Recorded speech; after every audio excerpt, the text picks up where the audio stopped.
What if I told you that learning 2 years worth of material could be done in just 6 weeks? You'd probably think that's impossible. Yeah, it sounds pretty crazy, right? Right. But that's exactly what we're diving into today. We're taking a look at a groundbreaking AI education program that's making some serious waves in the global education community. And the best part, this isn't just some theoretical idea. This is a real program with real students. And the results?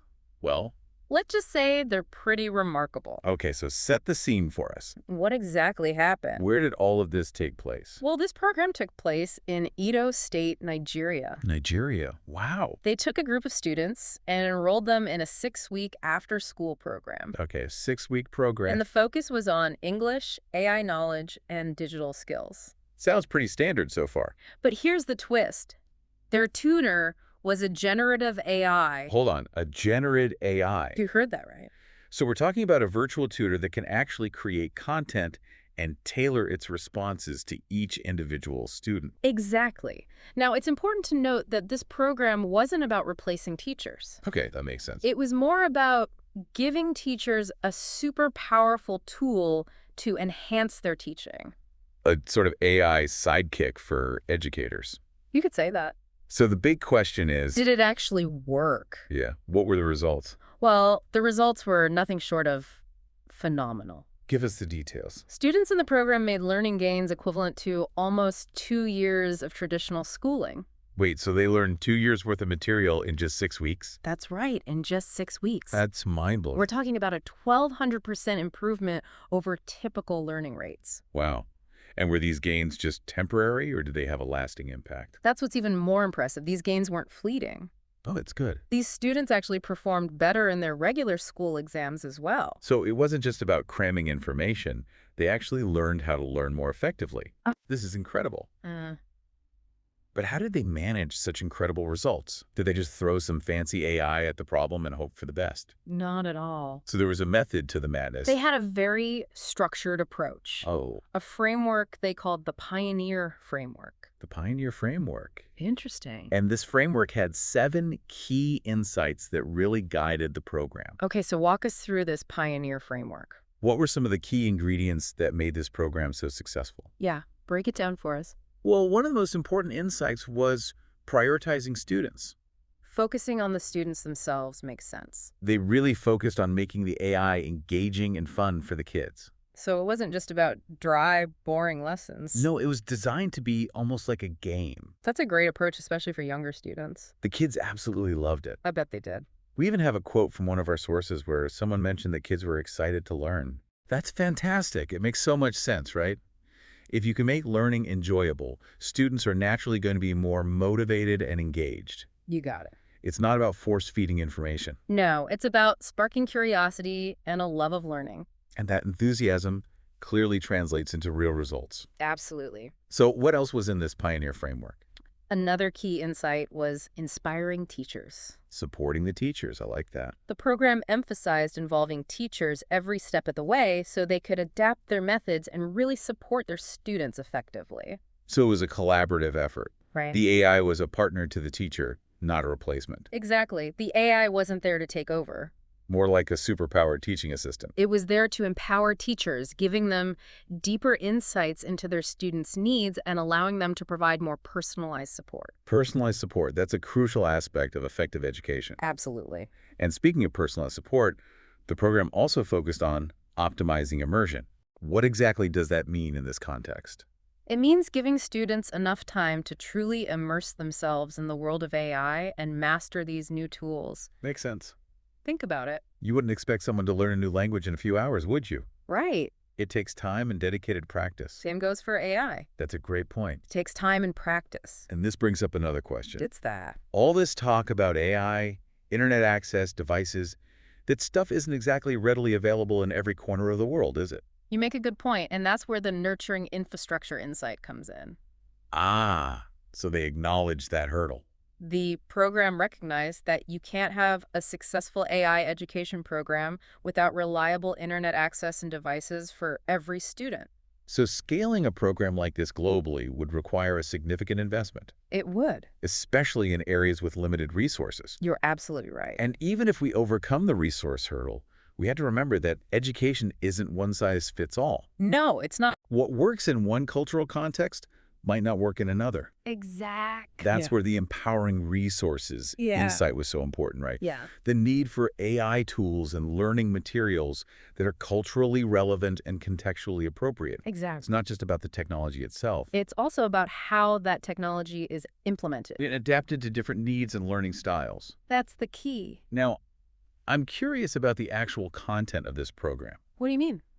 Was it all about technical skills, learning how to code, that sort of thing? Or was there a broader focus? Yeah, did they focus on developing critical thinking and problem-solving abilities? That's a fantastic question, and it actually leads us to the work of Paulo Freire. Oh, Paulo Freire. He was a prominent educational theorist who emphasized the importance of critical thinking. And challenging the status quo. Exactly. This is where things start to get really interesting. I agree. I know Freire was a huge advocate for what he called problem-posing education. Where students actively engage with real-world issues. Right. So how does AI fit into that?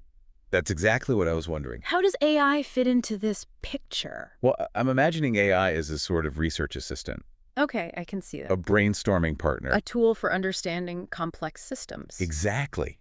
It could empower students to tackle real-world problems in ways they never could before. That's the potential. So it's not about AI replacing teachers or just spoon-feeding information. Right.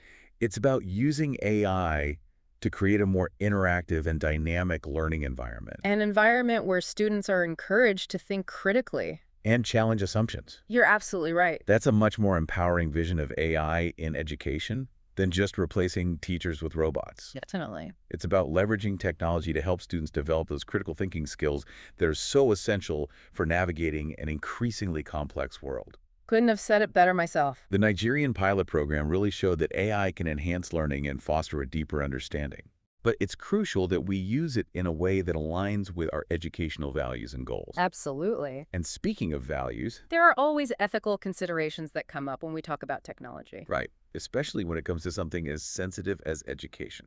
You're absolutely right. We need to be mindful of potential biases in algorithms. Data privacy concerns. And the potential for AI to exacerbate existing inequalities. All valid points. That's a crucial point. We can't just blindly embrace new technology without carefully considering its potential impact, both positive and negative. We need to have open and honest conversations about these issues. I agree. We need to involve everyone in the discussion. Educators, researchers, policymakers, parents. All of them. To ensure that AI is used in a way that truly benefits all learners. It sounds like the Nigerian program was aware of these potential pitfalls. They were. One of our sources mentions a focus on mitigating AI risks. And ensuring that teachers played a key role in that process. So even in a high-tech learning environment, the role of the teacher is still crucial. Absolutely. They're the ones who provide that human touch, that ethical compass that AI, at least for now, can't replicate. They are. The program really emphasized that AI should complement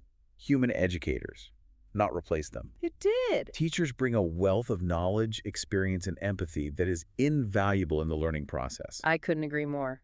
Now, of course, the big question on everyone's mind is... what's that? Can this kind of success be replicated in other contexts? That is the question, isn't it? Is this a model that can be scaled up and implemented in different parts of the world? It's the million-dollar question. The Nigerian pilot program offers a really compelling model.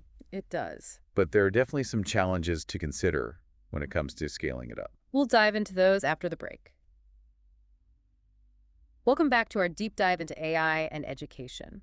We were talking about the Nigerian AI pilot program before the break, and those hurdles that come with trying to scale something like that on a larger scale. Those kinds of results are truly inspiring, but I imagine there are some very real obstacles standing in the way. What are some of the biggest challenges to scaling a program like this? Well, one of the most significant, and we touched upon this before the break, is access. Not every school or community has the resources to provide internet and devices to all their students. The digital divide is definitely a real problem. And we need to be really careful that AI doesn't actually make it worse rather than better. Exactly. We need to make sure AI creates a more equitable education system and doesn't exacerbate existing inequalities. Absolutely. And it's not even just about access to the technology itself. It's about ensuring that the AI tools themselves are designed inclusively. So thinking about language barriers, cultural differences, learning styles, All of that needs to be taken into account. Making sure that everyone benefits. So how do we address these challenges? Yeah, what steps can we take to make sure that AI in education is both effective and equitable? Well, one of the most important things is to involve a wide range of voices in how these technologies are developed and implemented. Bringing educators, researchers, policymakers, parents, students, all to the table. All working together to make sure AI truly benefits everyone. Collaboration is key here. We can't leave it to tech companies to decide how AI is used in our schools. Exactly. We need input from those on the ground, the teachers, students, the communities. And these conversations need to happen now. Right, not after the fact. AI is rapidly evolving. We need to be proactive. Absolutely. Shifting gears a bit, are there other exciting initiatives happening in AI and education? Other examples that show promise? Absolutely. One area that's particularly exciting is AI-powered tools for students with disabilities. Oh, interesting. For example, there are programs that convert text to speech and speech to text. Incredibly helpful for students with visual or auditory impairments. Fantastic. Removing barriers, making education truly accessible. That's the goal. We're also seeing AI being used to create personalized learning experiences for students with learning disabilities. Like a virtual tutor that adapts to the student's pace and style. Offering support and encouragement along the way. That could be huge for so many students who struggle in traditional classrooms. Using technology to empower those who might otherwise fall behind. Exactly. At the heart of what AI in education is all about. Creating more personalized, engaging, and effective learning experiences for all students. You mentioned personalized learning. What about language learning? I know there are a lot of AI-powered language learning apps out there. There are a lot. Any promising developments there? Absolutely. AI is creating more interactive and immersive language learning apps than we've ever seen. So what are these apps doing differently? Some of them can personalize lessons, give real-time feedback on pronunciation and grammar, even simulate conversations with native speakers. That's incredible, like a personal language tutor in your pocket. It really is. And for students who don't have access to qualified language teachers, this is a game changer. With all this talk about the possibilities of AI in education, we also need to be realistic about the challenges. Right. What's preventing wider adoption? Exactly. Well, beyond those issues of access and equity we talked about, there are concerns about the quality of AI-powered education tools. Makes sense. Not all AI is created equal. Right. And there's a risk of schools investing in products that aren't effective or could even be harmful. So how can schools and educators evaluate these tools? How can they be sure they're choosing something high quality and evidence-based? That's where research and independent evaluation comes in. Independent evaluation is key. We need rigorous studies to assess how effective these different tools are. To help guide educators. On how to choose and use them responsibly. It's not about blindly adopting the latest tech. It's about doing the research and making informed decisions. Absolutely. And AI is not a magic bullet. Right. It's a tool. It can be used well or poorly. Depending on the implementation. With AI's potential impact on education, I have to wonder, does this mean teachers will become obsolete? A lot of people are asking that. It's sparked a lot of debate. But personally, I believe teachers will always be essential. Even in an AI-powered world? Even then. While AI can automate tasks and personalize learning, there are just some aspects of teaching that a machine can't replicate. So much of what a teacher does relies on human connection. Exactly. Teachers bring this unique blend of knowledge, experience, and empathy to the classroom. They're not just dispensers of information. They're mentors, guides, role models. They create connections, those human moments that are so critical to learning. And as AI becomes more common in education, the role of the teacher will probably evolve. It will. But it won't disappear. No, it won't. Teachers will adapt and learn new skills. They will. But they will always be essential. I believe so. So instead of AI replacing teachers, maybe it's about empowering teachers to be even more effective. That's a much better way to think about it. AI can free teachers from those time-consuming tasks, like grading. And data entry, giving them more time to focus on lesson planning, individualized instruction, and building relationships with students. Bringing us back to Paulo Freire, how do you see AI fitting into his vision of education? Can AI actually help cultivate critical consciousness? That's the question, isn't it? It is a thought-provoking one. Honestly, there isn't an easy answer. AI could promote critical thinking or stifle it. It depends on how it's designed and implemented. It all comes down to being intentional. What are our goals for education? What kind of society are we trying to build? How can we use AI to help us achieve that? And recognizing that AI isn't a neutral tool, it reflects the biases and values of its creators. We need to be really careful about who's designing these systems, what data is being used to train them. Absolutely. If we want to use AI to promote equity and social justice, we need to make sure those systems are free from bias, Yeah. that they're designed to benefit everyone, not just a select few. It's not just about the technology either. It's about the pedagogical approaches that are used alongside it. If we're just using AI to deliver the same old content in a slightly more personalized way, we're missing the point. We need to be using AI to create more engaging, interactive, thought-provoking experiences. And encouraging students to think critically about AI itself, how it works, its limitations, its potential impact, and to question the assumptions that are baked into these systems. AI literacy needs to become a fundamental part of education, I agree. as important as reading, writing, and arithmetic. Couldn't agree more. In a world where AI is increasingly prevalent, students need to understand how these technologies work, how they're being used, and how they can be shaped for good or bad. Bringing us to the big question. How can we ensure that AI in education aligns with Freire's vision of liberatory pedagogy? Now that's where things get really interesting, and that's where we'll pick up after the break. Stay with us. Welcome back to our deep dives into AI in education. We've talked about a lot, haven't we? We have The incredible results from Nigeria. the potential and challenges of AI in education, We've explored personalized learning, equitable access. ethical considerations. And now I want to bring us back to Paulo Freire. To explore this intersection of AI and liberatory pedagogy, His work feels so relevant today it does. as we try to navigate this rapidly changing technological landscape, His emphasis on critical consciousness. on empowering learners To to challenge the status quo. more crucial than ever in this age of AI. That's what I keep coming back to. To what? Can AI really help develop that kind of critical thinking? It's a good question. Or will it just make students more passive? More reliant on technology. For all the answers. It's a valid concern. It is. Keeps a lot of educators up at night.